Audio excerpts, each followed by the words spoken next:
அன்பு நேயர்களுக்கு வணக்கம். லக்ஷருத்ரன் சேனலுக்கு உங்களை அன்புடன் வரவேற்கிறேன். என்னோட சேனலை சப்ஸ்கிரைப் பண்ணி சப்போர்ட் பண்ற அனைத்து அன்பார்ந்த உள்ளங்களுக்கும் என்னோட மனமார்ந்த நன்றிகள். இன்று நாம் ஒரு ஆன்மீக பயணத்தை தொடங்க போகிறோம். இது வெறும் வீடியோ அல்ல, உங்கள் வாழ்வின் மாற்றத்திற்கான ஒரு வழிகாட்டி. இந்த பதிவில் நாம் காணப்போவது அம்மன் மற்றும் முருகனின் அருளால் 21 நாட்களில் சொந்த வீடு அமைவதற்கான வழிமுறைகள் பற்றிதான். ஆடி மாதம் என்றாலே அம்மனின் வேப்பலை வாசமும் கூழ் வார்த்தலும் பக்தி பாடல்களும் நம் மனதை நிறைக்கும். சூரியன் தக்ஷாயனத்தில் நுழையும் இந்த புனிதமான காலத்தில் சக்தியின் ஆற்றல் பூமி எங்கும் நிறைந்து வழிகிறது. பலருக்கு வாழ்க்கையில் மிகப்பெரிய லட்சியமாக இருப்பது சொந்த வீடு. வாடகை வீட்டிலிருந்து அலுத்து போனவர்களும் கஷ்டப்பட்டு சம்பாதித்த பணத்தை காலி மனையாக வைத்திருப்பவர்களும் பல ஆண்டுகள் காத்து கொண்டிருக்கிறார்கள். ஆனால் இந்த ஆடி மாத செவ்வாய்க்கிழமைகளில் ஒரு குறிப்பிட்ட ஆன்மீக முறையை நீங்கள் பின்பற்றினால் வெறும் 21 நாட்களில் உங்களுக்கான சொந்த வீடு அமைவதற்கான வாய்ப்புகள் கைகூடும் என்று சொன்னால் நம்புவீர்களா?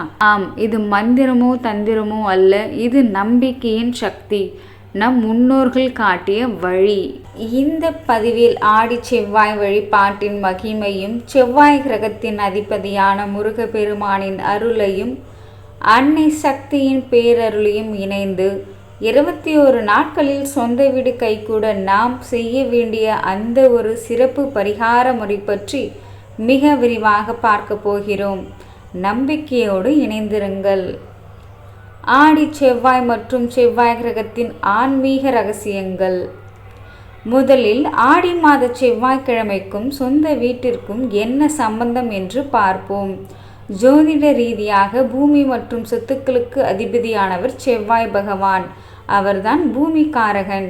செவ்வாய் பகவான் உக்கிரமாக இருந்தால் அல்லது பலவீனமாக இருந்தால் ஒருவருக்கு சொந்த வீடு அமைய தடைகள் ஏற்படும். கடன் பிரச்சனைகள், வழக்குகள் என சொத்து சேர்வதில் இழுபறி நீடிக்கும். இந்த உக்கிரத்தை தணித்து செவ்வாயின் சுப பலன்களை பெற மங்கள வடிவான அன்னை சக்தியையும் செவ்வாயின் அதிதேவதையான முருகப்பெருமானையும் வழிபடுவது ஆடி மாதத்தில் மிகவும் விசேஷமானது. ஆடி மாதம் என்பது நீர் ராசியான கடகத்தில் சூரியன் இருக்கும் காலம். நீர் என்பது குளிர்ச்சி, ஆனால் செவ்வாய் என்பது நெருப்பு கிரகம். இந்த இரண்டு ஆற்றல்களும், அதாவது நீர் மற்றும் நெருப்பு, சந்திக்கும் காலகட்டத்தில் நாம் செய்யும் வழிபாடுகள் நம் உடலில் உள்ள உஷ்ணத்தை தணித்து மனதை குளிர வைத்து நேர்மறை சிந்தனைகளை உருவாக்கும். சொந்த வீடு என்பது வெறும் கல் மண் அல்ல, அது ஒரு பாதுகாப்பு உணர்வு. அந்த பாதுகாப்பை கொடுக்கும் சக்தி அம்மனிடமும் தடைகளை தகர்க்கும் வீரியம் முருகனிடமும் உள்ளது. ஏன் 21 நாட்கள்? ஆன்மீகத்தில் 21 என்பது ஒரு மண்டலத்தின் பகுதி. நம் உடலில் உள்ள சக்கரங்களை சீரமைக்க 21 நாட்கள் தியானம் சிறந்தது. அதேபோல் 21 நாட்களில் நாம் செய்யும் பக்தி வழிபாடு நம் ஆழ்மனதில் சொந்த வீடு பற்றிய நம்பிக்கையை ஆழமாக விதைக்கும். நான் ஒரு வீட்டிற்கு அதிபதியாகி விட்டேன் என்ற உணர்வு இந்த பிரபஞ்சத்தின் ஆற்றலை ஈர்க்கும். Universal energy. இதுதான் இந்த வழிபாட்டின் பின்னணியில் உள்ள ஆன்மீக ரகசியம். வீட்டில் செய்ய வேண்டிய எளிய முறைகள். இப்போது அந்த 21 நாட்கள் வழிபாட்டிற்கான வழிமுறைகளை தெளிவாக பார்ப்போம். இந்த வழிபாட்டை நீங்கள் ஆடி மாதத்தில் வரும் ஏதேனும் ஒரு செவ்வாய்க்கிழமை அதிகாலை பிரம்ம முகூர்த்தத்தில் 4 மணி முதல் 6 மணிக்குள் தொடங்க வேண்டும். வழிபாட்டை தொடங்கும் முன் வீட்டை சுத்தம் செய்து நிலைவாசலுக்கு மஞ்சள் குங்குமமிட்டு மாவிலை தோரணம் கட்ட வேண்டும். பூஜை அறையில் அன்னை பராசக்தி மற்றும் முருகப்பெருமான் படம் அல்லது வேல் ஏதேனும் இருந்தால் அதை செவ்வரளி பூக்கள் அல்லது செம்பருத்தி பூக்களால் அலங்கரிக்கவும். இன்று அம்மனுக்கு மிக முக்கியமாக வேப்பிலை மற்றும் மருதாணி பூக்களை சூட்ட வேண்டும். முருகனுக்கு உகந்த முல்லை பூக்களை அணிவிக்கலாம். இன்று நாம் படைக்க வேண்டிய பிரசாதம் மிக எளிமையானது, ஆனால் மிகவும் சக்தி வாய்ந்தது. அம்மனுக்கு குளிர்ச்சியான துள்ளு மாவு, பச்சரிசி, வெல்லம், ஏலக்காய் கொண்டது மற்றும் முருகனுக்கு தினை மாவு, தேனும் சமர்ப்பிக்கலாம். முடிந்தால் ஒரு சிறிய மண்பாண்டத்தில் அல்லது எலுமிச்சை பழத்தோலில் நெய் தீபம் ஏற்றுவது மிகவும் விசேஷமானது. பிரசாதம் தயார் செய்த பின் அம்மன் மற்றும் முருகன் முன்னால் அமர்ந்து லலிதா சகஸ்நாமம் மற்றும் கந்த சஷ்டி கவசம் அல்லது திருப்புகழ் பாடல்களை பாடவும். பின்னர் ஒரு துண்டு பச்சரிசி மாவை எடுத்து அதில் சிறிதளவு மஞ்சள் சேர்த்து அதில் ஒரு வேல் உருவத்தை அல்லது ஒரு சிறிய வீட்டின் உருவத்தை வரைந்து அதற்கு பூக்கள் சாற்றி வழிபட வேண்டும். இதுதான் பூமிக்காரகனை ஈர்க்கும் காட்சிப்படுத்துதல். 21 நாள் சிறப்பு பரிகாரம் மற்றும் தானத்தின் சக்தி. ஆடி செவ்வாயின் மிக உன்னதமான பகுதி தாம்பலம் வழங்குதல் மற்றும் பூமி தானம். மாலை நேரத்தில் உங்கள் வீட்டிற்கு அருகிலுள்ள சுமங்கலி பெண்களையோ அல்லது கன்னி பெண்களையோ இல்லத்திற்கு அழைத்து மஞ்சள், குங்குமம், வெற்றிலை பாக்கு, வளையல் கொடுக்க வேண்டும். இது உங்களிடம் உள்ள மங்கள சக்தியை பலப்படுத்தும். அதேபோல் செவ்வாய் பகவானின் ஆதிக்கம் பெற்ற முருகனின் வேலுக்கு செவ்வரளி பூக்களை சாற்றி வழிபடும்போது பூமி சேர்க்கை உண்டாகும்.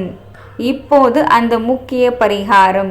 21 நாட்கள் ஒவ்வொரு செவ்வாய்க்கிழமையும் தொடர்ந்து 21 செவ்வாய்க்கிழமைகள் அல்லது ஆடி மாதத்தில் உள்ள அனைத்து செவ்வாய்க்கிழமைகளையும் சேர்த்து அருகிலுள்ள முருகன் கோவிலுக்கு சென்று வேப்பிலை மாலை சாற்றி வழிபட வேண்டும்.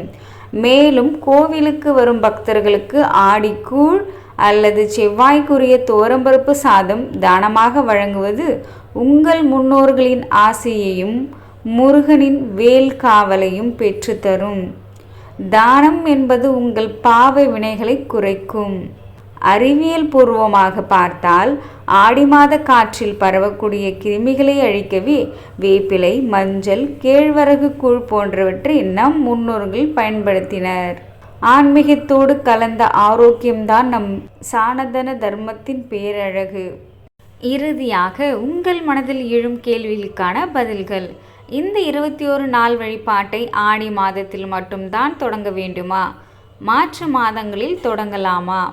அதற்கான பதில், ஆடி மாத செவ்வாய்க்கிழமைகளில் தொடங்குவது மிக மிக விசேஷமானது. ஏனெனில் ஆடி மாதத்தில்தான் பிரபஞ்சத்தின் சக்தி அலைகள் அதிகமாக இருக்கும். ஒருவேளை உங்களால் ஆடி மாதத்தில் தொடங்க முடியாவிட்டால் தை மாதம் அல்லது சித்திரை மாதத்தில் வரும் வளர்பிறை செவ்வாய்க்கிழமைகளில் இந்த வழிபாட்டை தாராளமாக தொடங்கலாம். கேள்வி 2. பச்சரிசி மாவில் வீடு அல்லது வேல் வரைந்து செய்யும் வழிபாட்டை பூஜை முடிந்ததும் என்ன செய்ய வேண்டும்?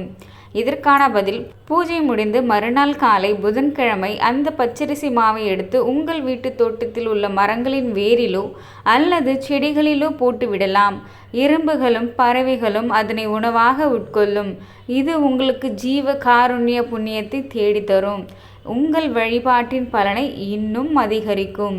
கேள்வி 3. வாடகை வீட்டில் வசிப்பவர்கள் இந்த வழிபாட்டை செய்யலாமா? சொந்த இடம் வைத்திருப்பவர்கள் மட்டும்தான் செய்ய வேண்டுமா? இதற்கான பதில், கண்டிப்பாக வாடகை வீட்டில் வசிப்பவர்களும் செய்யலாம். சொந்தமாக இடம் இல்லாதவர்கள் எனக்கு ஒரு நல்ல நிலமும் வீடும் அமைய வேண்டும் என்று உருகி வேண்டிக் கொண்டு வழிபடலாம். இடம் வைத்திருப்பவர்கள் அதில் எந்தவித தடையும் இல்லாமல் விரைவில் வீடு கட்ட வேண்டும் என்று சங்கல்பம் செய்து கொண்டு வழிபடலாம். இருவருக்குமே அன்னை மாரியம்மனும் முருகனும் வழிகாட்டுவார்கள். கேள்வி நம்பர் 4. செவ்வாய் தோஷம் உள்ளவர்கள் மட்டும்தான் இந்த வழிபாட்டை செய்ய வேண்டுமா? மற்றவர்கள் செய்யக்கூடாதா? யார் வேண்டுமானாலும் செய்யலாம். செவ்வாய் தோஷம் உள்ளவர்களுக்கு சொந்த வீடு அமைவதில் தடைகள் அதிகமாக இருக்கும் என்பதால் அவர்களுக்கு இது ஒரு சிறந்த பரிகாரம். தோஷம் இல்லாதவர்களும் தங்களது சொந்த வீடு கனவு விரைவில் நனவாகவும் குடும்பத்தில் மங்கள காரியங்கள் தடையின்றி நடக்கவும் தாராளமாக வழிபடலாம். கேள்வி 5. 21 நாட்கள் விரதம் இருக்கும்போது அசைவம் சாப்பிடலாமா? வழிபாடு செய்யும் செவ்வாய்க்கிழமைகளில் கண்டிப்பாக முழுமையாக அசைவத்தை தவிர்த்து சைவ உணவை மட்டுமே உட்கொள்ள வேண்டும். மற்ற நாட்களில் உங்கள் வழக்கமான உணவை உட்கொள்ளலாம். என்றாலும் இந்த 21 நாட்களும் முடிந்தவரை மனதளவிலும் உடலளவிலும் தூய்மையை கடைபிடிப்பது வழிபாட்டின் பலனை மிக விரைவாக கொண்டு சேர்க்கும். இதனை தவிர்த்து வேறு ஏதேனும் கேள்வி எழுந்தால் கமெண்ட் செக்ஷனில் சொல்லுங்கள். அதற்கான பதிலை நான் தெரிவிக்கிறேன். ஆடி மாதத்தின் இந்த செவ்வாய்க்கிழமை என்பது ஒரு பொன்னான வாய்ப்பு. பெரிய அளவில் ஆடம்பரமாக செய்யாவிட்டாலும் உங்களின் தூய்மையான பக்தியோடு ஒரு துண்டு வெல்லமும் ஒரு நெய் தீபமும் ஏற்றி அம்மா எங்களை காப்பாற்று, முருகா வழிகாட்டு, எனக்கு ஒரு சொந்த வீடு கிடைக்க அருள் செய் என்று உருகி வேண்டினாலே அந்த தாயும் சேயும் நம் இல்லம் தேடி ஓடி வருவார்கள். மாங்கல்ய பலம் பெருக, வறுமை நீங்க, நோயற்ற வாழ்வு கிடைக்க இந்த ஆடி செவ்வாய் வழிபாட்டை தவறவிடாதீர்கள். இந்த ஆடி செவ்வாயில் அன்னை மாரியம்மனையும் குமரக்கடவுளையும் வேண்டி உங்கள் குடும்பத்தில் உள்ள அனைவரும் எல்லா வளங்களும் நலன்களும் அஷ்ட ஐஸ்வர்யங்களும் பெற மனதார பிரார்த்திக்கிறேன். இந்த தகவல் உங்களுக்கு ஒரு பக்தியையும் பரவசத்தையும் சொந்த வீடு பற்றிய நம்பிக்கையும் ஏற்படுத்தியிருக்கும் என்று நம்புகிறேன். இந்த 21 நாட்களும் உங்கள் மனதில் எனக்கு சொந்த வீடு அமைந்துவிட்டது, நான் எனது சொந்த வீட்டில் என் குடும்பத்தோடு மகிழ்ச்சியாக வாழ்கிறேன் என்ற நேர்மறை எண்ணத்தை, அதாவது பாசிட்டிவ் விசுவலைசேஷன் மட்டும் வையுங்கள். பிரபஞ்சம் அதை உங்களுக்கு கண்டிப்பாக கொண்டு வந்து சேர்க்கும்.